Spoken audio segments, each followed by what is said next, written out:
రెండు తెలుగు రాష్ట్రాల్లోని అంగన్వాడీ టీచర్లు, మినీ అంగన్వాడీ టీచర్లు, ఆయాలు అందరికీ నమస్కారం. మన ఛానల్లో ఇకపై ప్రతిరోజు అంగన్వాడీ అప్డేట్స్ అయితే అందిస్తాను.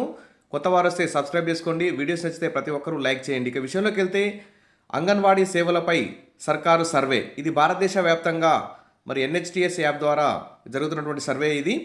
ఇప్పటికే అంగన్వాడీ టీచర్లు మరి గర్భిణీలు, బాలింతలు, చిన్నారులకి వివిధ రకాల విధులు నిర్వహిస్తూ తర్వాత బిఎల్ఓ డ్యూటీలు ఇంకా గ్రామంలో ఏ డ్యూటీ అయినా అనేక విధులు నిర్వహిస్తూ సమస్యలతో సతమతమవుతుంటే మరి ఈ విధంగా అంగన్వాడీ సేవలపై ఇక సర్కారు సర్వే అంటూ ఇంకో న్యూస్ ఇది ఆల్రెడీ తెలిసిన విషయమే. ఆల్రెడీ సర్వే చేస్తూనే ఉన్నారు. మరి అంగన్వాడీ కేంద్రాల్లో అక్రమాలకు అడ్డుకట్ట వేసేందుకు తెలంగాణ సర్కార్ మరియు భారతదేశ వ్యాప్తంగా ఉన్న అన్ని రాష్ట్రాల గవర్నమెంట్లు కూడా మరి అయితే ప్రారంభిస్తున్నాయి. మరి అక్రమాలు ఇక్కడ అంగన్వాడీ కేంద్రాల్లో అక్రమాలు జరగడం అనేది అసంభవం. ఎందుకంటే అంగన్వాడీ టీచర్లు కానీ, ఆయాలు కానీ, మినీ అంగన్వాడీ టీచర్లు అందరూ కూడా చాలా చక్కగా పనిచేస్తున్నారు. మరి ఈ కేంద్రాల ద్వారా లబ్ధిదారులకు అందిస్తున్న పౌష్టికాహారం పక్కదారి పట్టకుండా ఉండేలా పక్కాగా సాగేందుకు కార్యాచరణ రూపొందించేందుకు యంత్రాంగం అయితే కసరత్తు చేస్తోంది.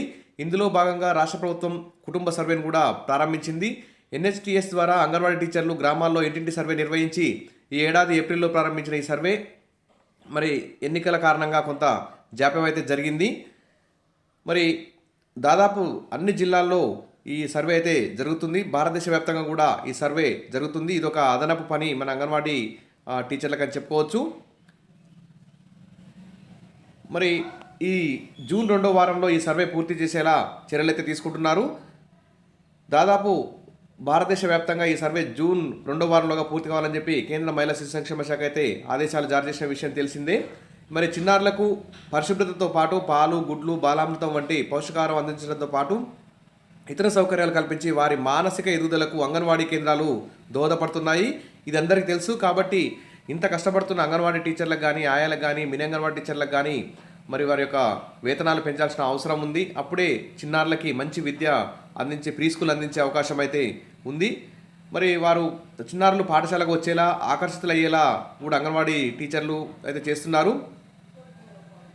ఇక పిల్లలకు కానీ, గర్భిణీలకు కానీ ఆహారాన్ని, సరుకులను అందజేస్తూ ఆరోగ్య సలహాలు, సూచనలు కూడా ఇస్తున్నారు. అయితే అనేక కేంద్రాల్లో భోజనం, గుడ్లు, పాలు అందించడంలో నిర్వాహకులు అవినీతికి పాల్పడుతున్నారనే ఆరోపణలు అయితే వస్తున్నాయి. కాబట్టి ఈ సర్వేనైతే చేయాలని చూస్తున్నారు. ఇక భారతదేశ వ్యాప్తంగా ఈ సర్వే అయితే కొనసాగుతుంది. మరి గ్రామాల్లో అంగన్వాడీ టీచర్లు ఇంటింటికి వెళ్ళి వివరాలు అయితే సేకరిస్తున్నారు. కుటుంబ యజమాని పేరు, కుటుంబ సభ్యుల ఆధార్ కార్డులు తదితర వివరాలను సేకరిస్తున్నారు. ఈ సర్వే వివరాలను కేంద్ర రాష్ట్ర ప్రభుత్వాలకు సంబంధించిన 2 రకాల యాప్లలో అంగన్వాడీ టీచర్లు పొందుపరుస్తున్నారు. అంగన్వాడీ కేంద్రం ఆధారంగా ఇంటి నెంబరు, వీధి పేరు, కుటుంబ యజమాని, చిన్నారుల తల్లిదండ్రులు, గర్భిణీలు, బాలింతలు, కుటుంబ సభ్యుల ఆధార్ నెంబర్లు, కులము, వయస్సు, మొబైల్ నెంబర్లు, జనన మరణాలు, ప్రస్తుతం ఇంటి పరిధిలోని అంగన్వాడీ కేంద్రం తదితర అంశాలను పరిగణలోకి తీసుకుంటున్నారు. దీంతో కుటుంబాల సమగ్ర సమాచారం కేంద్ర రాష్ట్ర ప్రభుత్వాలకు తెలియజేసే అవకాశం ఉంది. ఈ సర్వే సమగ్రంగా చేపట్టేందుకు గాను అంగన్వాడీ టీచర్లకు మరి ప్రత్యేకంగా శిక్షణ కూడా ఇవ్వడం జరిగింది. ఇక పౌష్టికాహార పంపిణీలో అవకతవకలు అరికట్టడానికే ఈ సర్వే చేస్తున్నామని చెప్పేసి ఈ ఎన్హెచ్టిఎస్ యాప్ ద్వారా చేస్తున్నామని చెప్పేసి ప్రభుత్వం అయితే చెప్తుంది. మరి గతంలో అంగన్వాడీ కేంద్రాలకు గర్భిణీలు, బాలింతలు, పిల్లలు హాజరు కాకపోయినా హాజరైనట్లు రిజిస్టర్లో నమోదు చేసేవారు. ఇక నుంచి కేంద్రాలకు వారు హాజరు కాని ఎడల భోజనం చేయలేదని, పోషకాహార సరుకులు తీసుకెళ్లలేదని లబ్ధిదారుల మొబైల్ నంబర్కు సమాచారం వస్తుంది. ఆన్లైన్లో వివరాలు పొందుపరచడంతో అధికారులకు సైతం క్షణాల్లో సమాచారం తెలిసిపోతుంది. ఫలితంగా కేంద్రాల్లో జరిగే అవకతవకలు, అక్రమాలకు ఈ సర్వే ద్వారా అడ్డుకట్టపడనుంది. అలాగే ఆయా కుటుంబాల్లో వయసుల వారీగా పౌష్టికాహార లోపం ఉన్న వారి వివరాలు కూడా ఈ సర్వేతో తెలుస్తాయని చెప్పేసి ప్రభుత్వం భావిస్తుంది.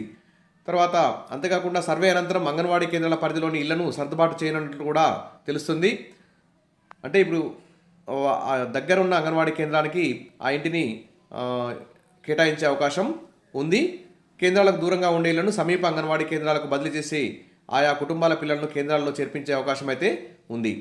ఈ కుటుంబ సర్వే ఆధారంగా అంగన్వాడీ కేంద్రాల్లోని పిల్లలు, బాలింతలు, గర్భిణీలకు అందించే పోషకాహార పంపిణీలో మరి అవకతవకలకు అడ్డుకట్ట పడుతుందని చెప్పేసి అధికారులు చెప్తున్నారు. ఇప్పటివరకు 90% సర్వే పూర్తయింది. అందరికీ తెలిసిన విషయమే. జూన్ 2వ వారంలో భారతదేశ వ్యాప్తంగా పూర్తి చేయాలని చెప్పి మహిళా శిశు సంక్షేమ శాఖ అయితే ఆదేశాలు జారీ చేసింది. సరే, ఇన్ని పనులు చేస్తున్నటువంటి అంగన్వాడీ టీచర్లు కానీ, మినీ అంగన్వాడీ టీచర్లు కానీ, ఆయాలు కానీ అందరికీ మరి వేతనాలు పెంచి వారికి అన్ని సౌకర్యాలు కల్పిస్తే చక్కని విద్యాబోధన చేసి మంచి ప్రీ స్కూల్ అందించి చిన్నారులని విద్యాపరంగా చాలా అభివృద్ధిలో తీసుకొచ్చే అవకాశం ఉందని చెప్పేసి అందరూ భావిస్తున్నారు. మరి ఈ దిశగా కేంద్ర రాష్ట్ర ప్రభుత్వాలు అంగన్వాడీ టీచర్లకి ఆయాలకి, మినీ అంగన్వాడీ టీచర్లకి వేతనాలు పెంచుతాయని చెప్పేసి ఆశిద్దాం. Wish all the best. మరిన్ని అప్డేట్స్ కోసం మన ఛానల్ వీడియోస్ని లైక్ చేయండి. Thank you.